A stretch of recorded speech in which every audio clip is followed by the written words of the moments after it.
శుభములు కలుగు నీకు. మిస్టర్, ఇలాంటి చర్యలతోనే మీరు కోర్టు సమయాన్ని వృధా చేస్తున్నారు.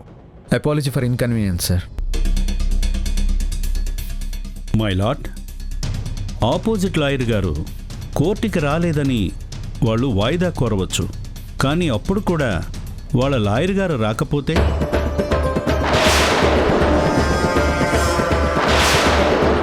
అందుకే కోర్టు వారి విలువైన సమయాన్ని వృధా చెయ్యకూడదని మేమీ కేసుని ఎక్స్పర్ట్ హీరింగ్కి అనుమతించమని మనవి చేసుకుంటున్నాము. Yes, granted. Thank you my lord. Judge గారు ఏదో చెప్తున్నారు, ఏంటమ్మా?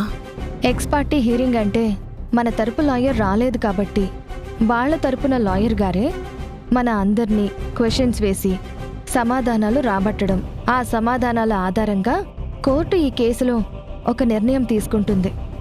అదెలా కుదురుతుంది? సార్, అదెలా కుదురుతుంది అమ్మా. సార్? Order, order. అయ్యో అమ్మా, కూర్చో.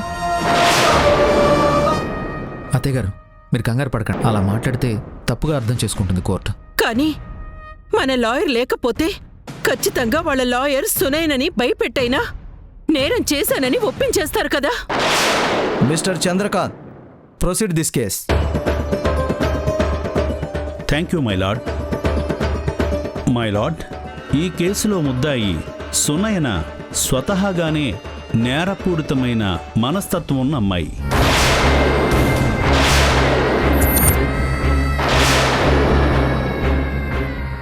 కానీ తన మనసులో భావాలు ఎవరికీ తెలియకూడదని తనని తాను భయస్థురాలిగా ఈ ఊరందరికీ ప్రొజెక్ట్ చేసుకుంది. నో, నా చెల్లెలు అలాంటిది కాదు. నిజంగా తను భయస్తురాలు, అమాయకురాలు. Order, order, order. Okay your honour, తన చెల్లెలు ఎంతో మంచిదని చెప్తుంది కదా ఈ వారాహి. సో నా ప్రాసిక్యూషన్ వారాహి నుంచే మొదలు పెడతాను. ఒక్కసారి వారాహిని ప్రాసిక్యూట్ చేయటానికి అనుమతించమని కోర్టు వారిని కోరుతున్నాను. గ్రాంటెడ్. వెళ్ళు.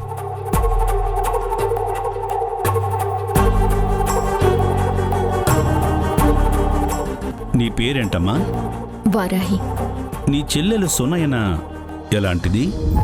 చాలా మంచిది, అమాయకురాలు, భయస్తురాలు. చిన్న చిన్న విషయాలకి చాలా భయపడిపోతుంది. అవునా? ఏదన్నా కొత్త ప్లేస్కి ఒంటరిగా వెళ్ళగలుగుతుందా? కొత్త చోటికి కాదు, బాగా అలవాటున్న చోటుకే ఒంటరిగా వెళ్ళగలిగేది కాదు ఇదివరకు.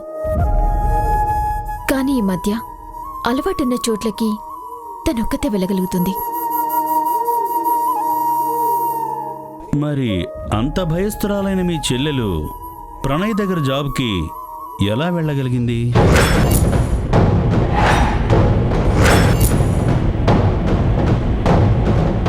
ప్రణయ్ ఏమైనా మీ బంధువా? బాగా అలవాటైనవాడా?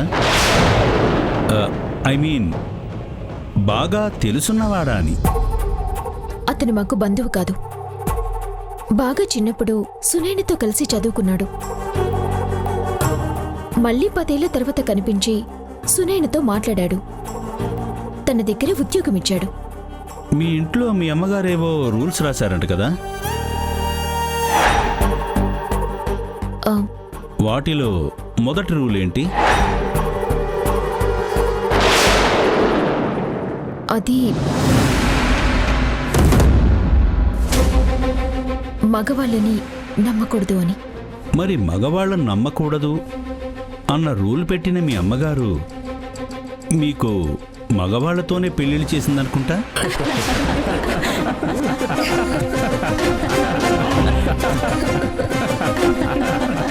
నేనా నియమాలు రాసింది పిల్లల భవిష్యత్తు బాగుండాలని. Order, order. చూడమ్మా, మీరేదైనా చెప్పాలి అనుకుంటే విట్నెస్ బోన్లోకి వచ్చి చెప్పండి, అంతేకాని అక్కడి నుంచి అలా అరవకూడదు. యువర్ ఆనర్, కృష్ణ తులసి గారిని నేనిప్పుడు ప్రశ్నించాలి యువర్ ఆనర్. గ్రాంటెడ్. అత్తయ్య గారు మీరు వెళ్ళండి. మీరు వెళ్ళి అక్కడ నిలబడండి.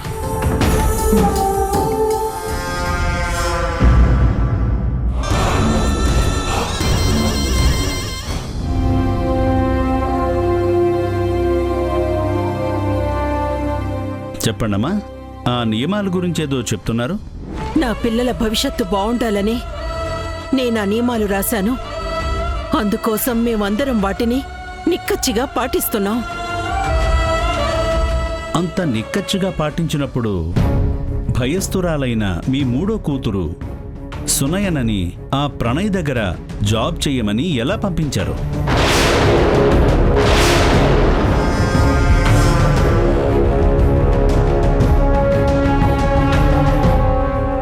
మగవాళ్ళను నమ్మొద్దు అని చిన్నతనం నుంచి నూరిపోసి రూల్స్ చదివించి ఓ ప్రైవేట్ పర్సన్ దగ్గరికి పర్సనల్గా పనిచేసే జాబ్కి మీ అమ్మాయి వెళుతుంటే మీరెలా ఒప్పుకున్నారు?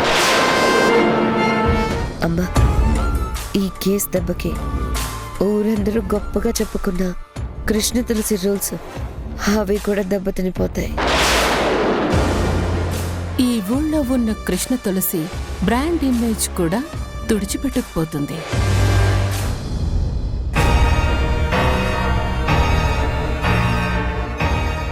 సార్, అసలు ఈ కేస్ సునైన ప్రణయ్ని చంపిందా లేదా అని తేల్చుకోవటానికి కానీ మా అమ్మ రాసిన రూల్స్ గురించి కాదు కదా సార్. కేసు అదేనమ్మా, కానీ దాని పూర్వాపరాలు తెలియాలంటే మొత్తం అన్నీ జడ్జి గారికి తెలియాలి కదా. ఓ చెట్టును తీసేయాలంటే దాని తల్లివేరు ఎంత లోతుకు వెళ్ళిందో అంతవరకు తీయాల్సిందే your honour. You can proceed. Thank you my lord. చెప్పండమ్మా, మీ కూతుర్ని మీరెలా ప్రణయ్ దగ్గరికి పంపించారు? అసలు తను ఎలా వెళ్ళింది? చదువుకున్న పిల్ల ఉద్యోగం చేయాల్సిన అవసరం వచ్చింది. అప్పుడే ప్రణయ్ వచ్చాడు, ఉద్యోగం ఇస్తానన్నాడు. తెలిసిన మనిషే కావడంతో పంపించాను. మరి వెళ్ళమనగానే సునయన ఏమంది? అదేనమ్మా, వెళతానన్నదా వెళ్ళనన్నదా? వెళ్తాననే అంది. అంటే వెళ్ళను అని ఒక్కసారి కూడా అనలేదా?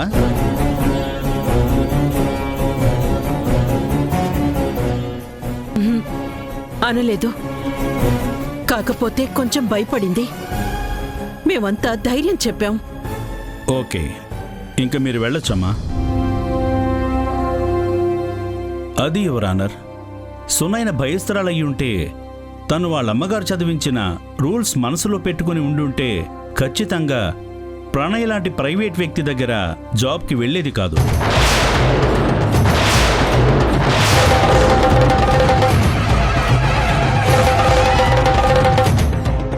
లేడీస్ ఓనర్గా ఉండే వేరే ఏదన్నా ఫారంలో జాయిన్ అయి ఉండేది. తనకి నిజంగా ఏ భయమూ లేదు. తను భయస్థురాలు కాదు కాబట్టే అంత ఈజీగా అతని దగ్గర జాబ్ చేసింది. అన్నిటికీ మించి తన ఆ జాబ్ చేయడానికి అసలు కారణం సునయన ప్రణయ్ దగ్గర నుంచి చాలా ఆశించింది.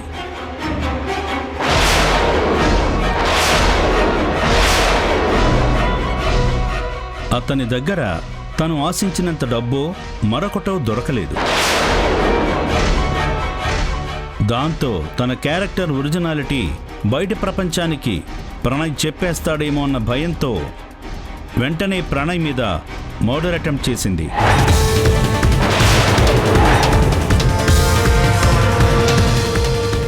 అందులోంచి అతను బయటపడడంతో అదును కోసం ఎదురు చూసి ఇప్పుడు హత్య చేసేసింది.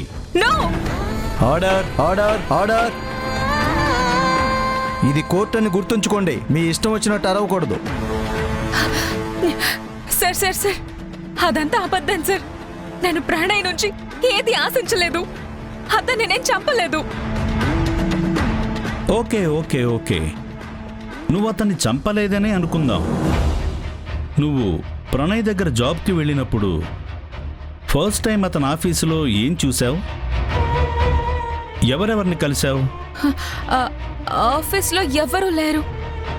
అతని ఫ్రెండ్ నిఖిల్, ప్రణయ్ ఇద్దరే ఉన్నారు. మరి ఇద్దరు మగాళ్ళు మాత్రమే ఉన్న ఆ ఆఫీసుని చూస్తే నీకు భయం వేయలేదా? వేసింది, చాలా భయం వేసింది. మరెందుకు అక్కడే ఉన్నావు? వెంటనే అక్కడి నుంచి వచ్చేయాలి కదా. వచ్చేయాలనే అనుకున్నాను, కానీ ప్రణయ్ చాలా ధైర్యం చెప్పాడు. అతని మాటలకు నాకు అక్కడ జాబ్ చేయొచ్చనే నమ్మకం కుదిరింది. Please note this point your honour. చిన్నప్పటి నుంచి మగాళ్ళని నమ్మకూడదు అని రూల్ చదివి పాటించిన అమ్మాయి, మగాళ్ళంటే భయంతో వణికిపోయే అమ్మాయి ఒక మగాడు చెప్పిన మాటలు నమ్మిందంట.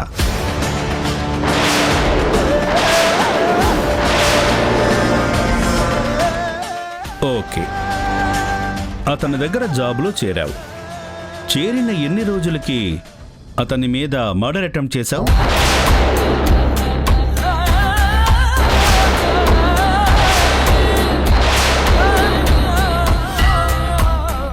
ఇక్కడ అడుగుతుంటే అక్కడ చూస్తావేంటమ్మా? ఆయనకి తెలుసా నువ్వు అటెంప్ట్ ఎప్పుడు చేసావో, ఎలా చేసావో? అది నేను పోనీ ఇది చెప్పు, జాబులో చేరిన ఎన్ని రోజుల తర్వాత ప్రణయ్తో కలిసి ఆ పాతింటికెళ్ళావు? నేను చేరిన 3వ రోజు ప్రణయ్ నన్ను ఆ ఇంటికి తీసుకువెళ్ళాడు. ఎందుకు? ఆ ఇంట్లో ఏదో డెస్టినేషన్ వెడ్డింగ్ ఉందని, ఆ డెస్టినేషన్ వెడ్డింగ్ ఎలా చేయాలి, డెకరేషన్ ఎలా ప్లాన్ చేయాలని చూపించడానికి తీసుకువెళ్ళాడు. చూశారా యువర్ ఆనర్, ఎంతో భయం ఉందని చెప్పుకునే అమ్మాయి ఓ మగాడితో కలిసి ఒక్కతే ఓ పాత ఇంటికి వెళ్ళిపోయిందంట. అక్కడతను ఏదో చెయ్యబోతే కొట్టి చంపేయాలని చూసిందంట. ఇది నమ్మకమైన కథలా ఉందా యువర్ ఆనర్?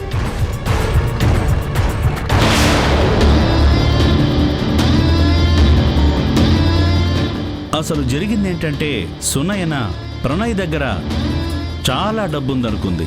అందుకే అతన్ని ట్రాప్ చేసి ఆ పాత ఇంట్లో... నో సార్, నో, ఇది చాలా దారుణం, దుర్మార్గం.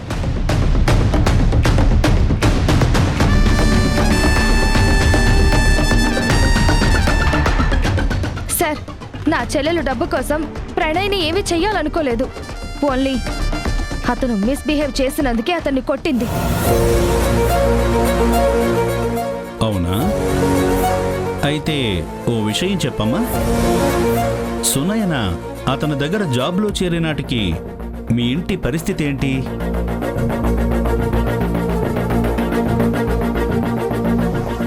మా ఇంటి పరిస్థితి అంతగా బాగోలేదు. సార్, మీరు పర్మిషన్ ఇస్తే నేను ఒక విషయం చెప్పాలి. Yes, permission granted.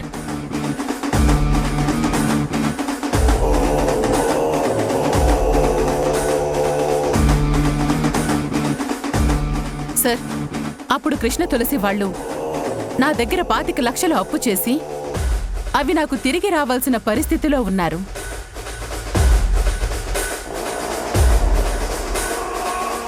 కానీ ఇవ్వగలిగే స్తోమత, అవకాశం వాళ్ళకి లేవు.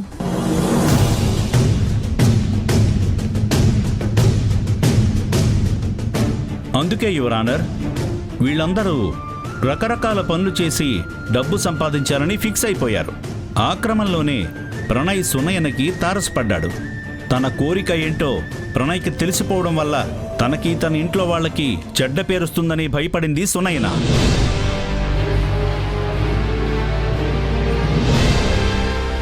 అవకాశం దొరికితే చంపాలని చూసింది. మొదటిసారి తప్పింది, రెండోసారి పూర్తి చేసింది. లేదు సార్, నేనెవ్వరిని చంపలేదు సార్. నిజంగా నాకేమీ తెలీదు. తెలీదా? సరే, మీరు వెళ్ళండి. Thank you sir.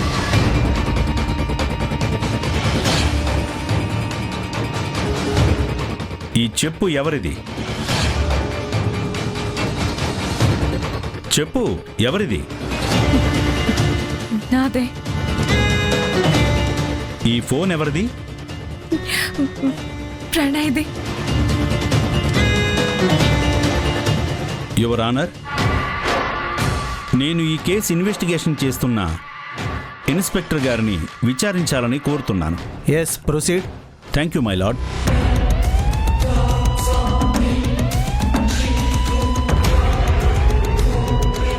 ఇన్స్పెక్టర్ గారు, ఈ చెప్పు మీకెక్కడ దొరికింది? ప్రణయ్ డెడ్ బాడీ దొరికిన చోట దొరికింది. ఈ ఫోన్ ఎక్కడ దొరికింది? నేను ఇన్వెస్టిగేషన్కి కృష్ణ తులసి గారి ఇంటికి వెళితే వాళ్లే ఈ ఫోను వాళ్ళ ఇంటి సందులో దొరికిందని నాకు ఇచ్చారు. మేము అతని ఫోన్ సిగ్నల్ ట్రయాంగులైజేషన్ చేయిస్తే రాత్రి నుంచి ప్రణయ్ ఫోన్ కృష్ణ తులసి గారి ఇంటి దగ్గరే ఉందని తెలిసింది. ఓకే, మీరు వెళ్ళొచ్చు. యువర్ ఆనర్, ప్రణయ్ తల్లి గారిని విచారించాలి. Yes, proceed.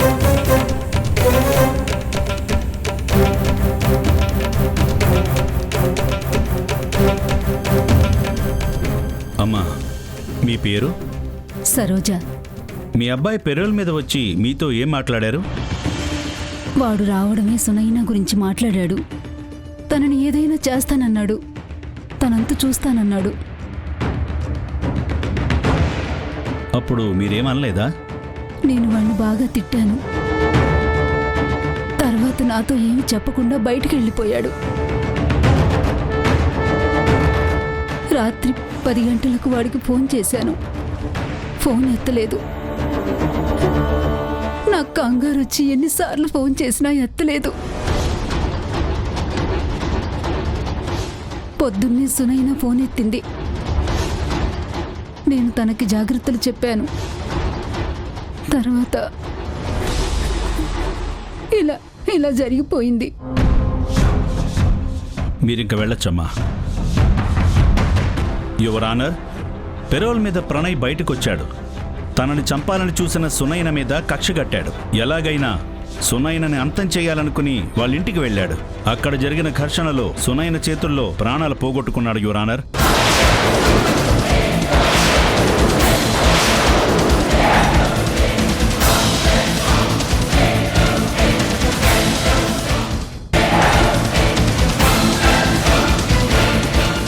ఏమండి, మనం ఈ కేసు ఓడిపోతామేమోనని భయమేస్తోంది. అవునక్క, అన్ని సాక్ష్యాలు సునైన ఈ హత్య చేసుంటుందని చెప్తున్నాయి. బాబు, అసలు మన లాయర్ గారు ఎందుకు రాలేదు బాబు? ఆయన లేరు కాబట్టే ఇప్పుడు కేసు సునైన మెడకి చుట్టుకుంటోంది.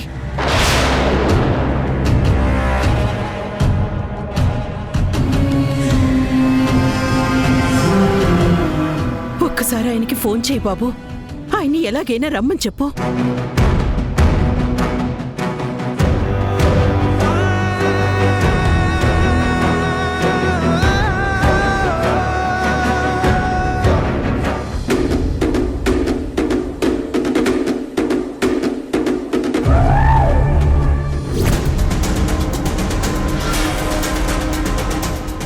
ఇది ఆ పాడుబడ్డ ఇంటి దగ్గర చేసిన వీడియో రిఫరెన్స్ రిపోర్ట్.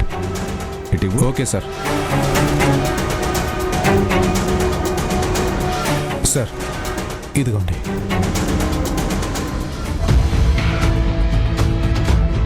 ఏంటి, కోర్టులో కేసు వాదించడానికి ప్రిపేర్ అవుతున్నారా? ఓ రేఖ, మీరేంటి ఇలా వచ్చారు? మిమ్మల్ని కోర్టు దగ్గర కలుస్తాననుకున్నానే. మీరు అనుకున్నవన్నీ అయిపోతే ఈ కేసు కూడా మీరే గెలిచేస్తారు కదా. అదే నిజమే కదా. ఈ కేసు ఖచ్చితంగా మేమే గెలుస్తాం. గెలవాలంటే వాదించాలి కదా లాయర్ గారు. వాదించడానికే కదమ్మా మొత్తం ప్రూఫ్స్ అన్ని రెడీ చేసుకుని బయలుదేరుతున్నాం. నువ్వు కోర్టుకు వెళ్ళవు మిస్టర్ అవినాష్. బెదిరిస్తున్నారా? ఇలాంటివి పదులు కొద్దీ చూస్తుంటాం. మాకి అలవాటే. అందుకే మా జాగ్రత్తలో మేముంటాం. మీరు ఆఫీస్లోకి రావడం దగ్గర నుంచి నాతో మాట్లాడే ప్రతి మాట అన్నీ సీసీ కెమెరాలో రికార్డ్ అవుతున్నాయి.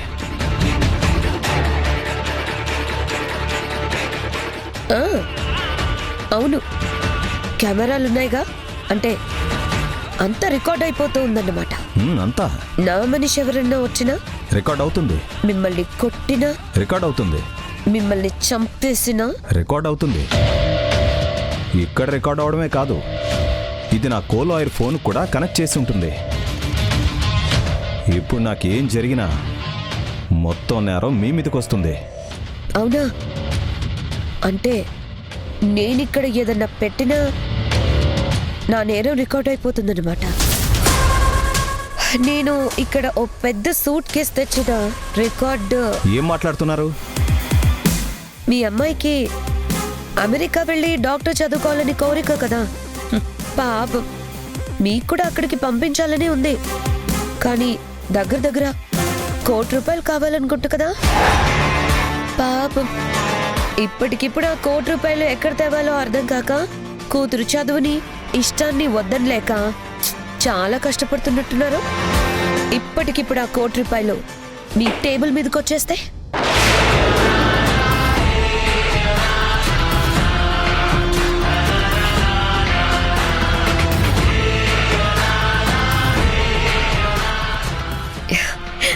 మీరు చాలా స్మార్ట్ లాయర్ గారు.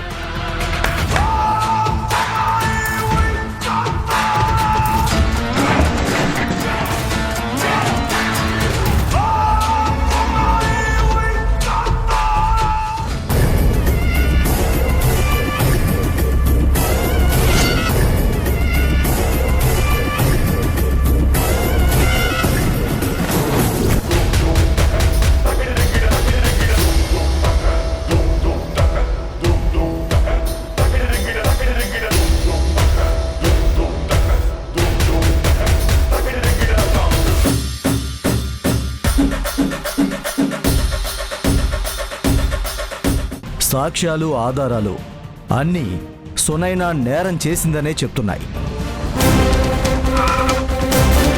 ఆ నేరం చేయలేదని నిరూపించగలిగే లాయర్ మీ దగ్గర ఎవరైనా ఉన్నారా?